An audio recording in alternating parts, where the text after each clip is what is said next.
Welcome back, everybody. Just 2 more videos to go until we're done with video lectures for the course.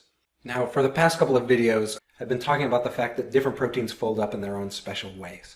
I want you to think of protein molecules as like prima donnas. If you don't know what a prima donna is, it's like a very sensitive, high-class person. It's like the pain-in-the-ass actor or actress on the set who says, I can't work under these conditions. The water in my trailer is not Evian, and I need the brown M&Ms taken out of the candy jar because I don't like brown M&Ms and I don't like to see them. They're very sensitive people. Protein molecules are very sensitive molecules as well. What do I mean by that? What I mean by that is protein molecules need very specific temperatures to fold up properly. If you don't have the right temperature for a protein molecule to fold up, it will unfold, or it will never fold to begin with. It'll fall apart.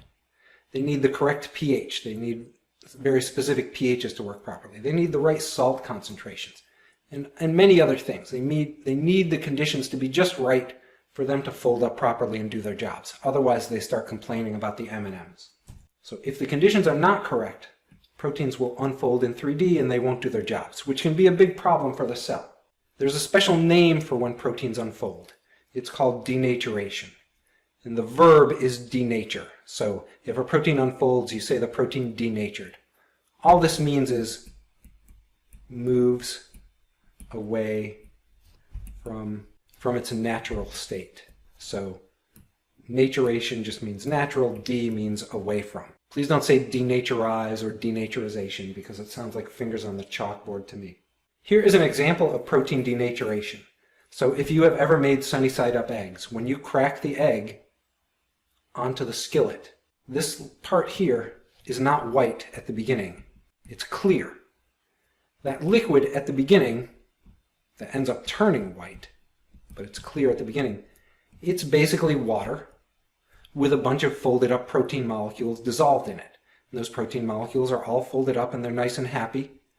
But you put them on the skillet, and the skillet gets hot, and the protein molecules that are properly folded up and dissolved there, they don't like the hot temperature. They're not accustomed to it. The chicken certainly is not accustomed to living at the very high temperatures. So those protein molecules that were happily dissolved and happily folded up, they start to unfold. And they unfold and they kind of stretch out like this. And all those hydrophobic amino acids that used to be buried on the interior of the protein molecule are now exposed to the water. Nobody's happy. So what ends up happening is those stretched out protein molecules start to slam into each other to try to bury their hydrophobic amino acids away from the water. And there's so many of them that slam in together to each other that they undissolve from the liquid. And they end up turning that clear liquid into a white liquid, or into a white kind of gel, actually. And so what you're looking at there is denatured chicken proteins. So there you go. Next time you eat sunny side up eggs, you can be a nerd too. Now we're going to take a detour away from denatured proteins and proteins folding and unfolding for a moment, and we're going to come back to it though. On this slide I want to talk about something called an enzyme. I mentioned this very briefly in one of the earlier videos. I want you to know this definition. Enzymes are biological molecules that speed up chemical reactions. If you remember from much earlier in this course, somewhere in chapter 7 I believe, we said that anything that speeds up a chemical reaction is called a catalyst. So enzymes are just a special form of a catalyst. Enzymes are catalysts that are made of biological stuff. One of the things I want you to know is that enzymes speed up chemical reactions. Enzymes are usually protein molecules. They don't have to be protein molecules. They can be other types of biological molecules, but usually people think of enzymes as protein molecules, and that's what I want you to do too. They also have to fold up in 3D to do their job. If they don't fold up in a certain way in 3 dimensions, they won't be able to speed up whatever chemical reaction they normally speed up. Now this gray blob here is supposed to be some pretend enzyme. And you can see that it has a certain 3-dimensional shape. And so they're keeping this very simple, but the general idea is true. Let's pretend that this enzyme speeds up the conversion of whatever this molecule is into, maybe it splits that molecule into 2 smaller molecules, and these 2 molecules go off and do something important in the cell. So this enzyme is important for converting whatever this molecule is into these 2 little molecules that are also important. There are a couple of things that I want you to know. There are some words that I want you to know here. Usually when I talk about a chemical reaction, let's say molecule A turns into molecule B, the stuff on the left I called reactant, stuff on the right I call product. Well, in this particular reaction, here is the stuff on the right, and, well, they call it products, right? There it is. Here's the stuff on the left side of the reaction. They don't call it reactant, they call it substrate. So there's the first word I want you to know. Substrate just means a reactant that sticks to an enzyme. That's all it means. Substrate is a fancy word for a reactant that sticks to an enzyme. Another thing that you should notice is the shape of this enzyme matches the shape of the substrate. You can see there's this little spot carved out here where the substrate or the reactant can sit down in. And this is an important part of the enzyme molecule. The part that has the matching shape, the part of the enzyme that has the matching shape has its own special name. It's called the active site. So I want you to know that as well. The active site is the part of the enzyme molecule that has a shape that matches the shape of the substrate. And we're going to talk about active site in the next video, which I believe is also the last one. So you should keep this in mind. But we're going to go back to protein folding now. So here is a graph. On the x-axis of this graph, they're plotting temperature in degrees Celsius. On the y-axis of this graph, they're plotting something called reaction rate. What they're really doing is they're taking one specific enzyme and they are measuring how well the enzyme works to speed up a reaction at different temperatures. How well does the enzyme work to speed up the reaction at 10 degrees Celsius? How well does the reaction work to speed up the reaction at 20, 30, 40, 50, 60 degrees Celsius? And they plot how well the enzyme works at different temperatures on this chart. And if you're up high on the chart, then the enzyme is working really well to speed up the reaction. If you're down low, the reaction is not working so well. So the question I have, and you can pause the video and think about these, is does whatever this enzyme is it working well at 10 degrees Celsius? Unpausing the video, the answer is no. It's not working well because we're making a mark really down low on the y-axis. So the enzyme is not working well at 10. Is it working well at 20 degrees Celsius? Works better than it was working at 10. It's up higher, but I wouldn't say that it's working well.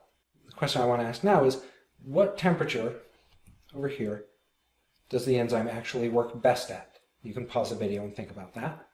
Now, unpausing the video, well, here, the temperature that the enzyme works best at is in the high 30s in degrees Celsius. I would guess that it's about 37 degrees Celsius. The temperature that the enzyme works best at has a special name. It's called the temperature optimum or the optimum temperature. That's just fancy talk for what temperature does the enzyme work best at. And what's happening is if you go too far above the optimum temperature, if you go too far above 37 degrees Celsius, the enzyme starts to unfold. It starts to denature. It doesn't do its job, right? You're way down here if you go to 50 degrees Celsius. Basically, the same thing is happening if you go in the opposite direction. If the enzyme gets too cold, the enzyme also stops working. So I want you to know what optimum temperature or temperature optimum means. And, oh, they spell it out right here. They say denaturation. Another thing that I want to point out is, well, is there anything special about 37 degrees Celsius? Those of you who are pretty familiar with the metric system, you know that this is normal human body temperature. So if you had to guess where this enzyme came from, a reasonable guess that it is an enzyme that comes from humans or some other animal that is similar to humans and has a similar body temperature to humans, because usually the enzymes are going to work best at whatever temperature the organism that they're part of is normally accustomed to. So since we have a body temperature of 37 degrees Celsius, most of our enzymes probably have an optimum temperature of somewhere around 37 degrees Celsius. So the larger point that I'm trying to make here is that sometimes you can learn about something about the enzyme just by looking at its optimum temperature. We can look at this and say optimum temperature is 37 degrees Celsius, maybe it comes from humans. This picture is also supposed to illustrate that point, but in a different way. This is a picture of a lake at Yellowstone National Park.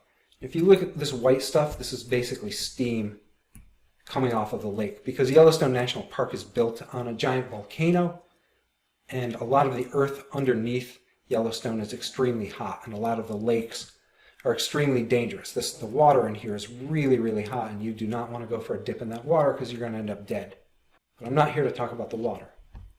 If you look, there's like a yellow stripe next to the lake, and then there's an orange stripe next to that. Those stripes are actually bacteria. And those are really weird bacteria. They have evolved to grow at temperatures that are almost boiling for water. So our body temperature is about 37 degrees Celsius. The body temperature, if you want to think of the bacteria as having bodies, they're living at about 90 degrees Celsius, which would kill us very quickly. That's where they are accustomed to working. And if you look at the enzymes in those bacteria, their optimum temperature is usually somewhere around 90 degrees Celsius. And if you try to get those enzymes to work at our optimum temperature at 37, the enzymes fall apart. They don't work. So that's another example of temperature optimum. This is something related to temperature optimum, but instead of messing with the temperature on the x-axis, they are messing with the pH. Again, they have one specific enzyme. Its job is to speed up a chemical reaction. They change the pH that the enzyme is working at, and they measure how well the enzyme speeds up the reaction. If the enzyme speeds it up really well, you make a mark up high. If it doesn't speed up the reaction very well, you make a mark down low. And they say, how well does the enzyme work at different pH values? Well, pH 5, does your enzyme work very well? No, it's down low. Does it work well at pH 6? It works better, but I wouldn't say it works well. You can say, well, what pH does this enzyme work best at? You can pause the video and think about that. If you look, whatever this enzyme is, the best pH that it works best at is in the low 7s, let's say about 7.3. And if you go too far in either direction, the enzyme unfolds, it denatures, and it stops working. So whatever this enzyme is, it's accustomed to being in an environment where the pH is in the low 7s. So if you had to guess, those of you who know a little bit of biology, this enzyme might be part of human blood, because the human blood pH is very tightly controlled to be around pH 7.3. I forget the exact range though. So again, you can learn a little bit about enzymes that you might not have expected to learn just by looking at what pH the enzyme works best at. And the pH that the enzyme works best at, guess what it's called? It's called optimum pH, or pH optimum. So I want you to know that as well. And that is the end of this video. There's one more video to go. Everybody was kung fu fighting. Those kids were fast as lightning. In fact, it was a little bit frightening, but they fought with expert timing. There were funky Chinamen from funky Chinatown. They were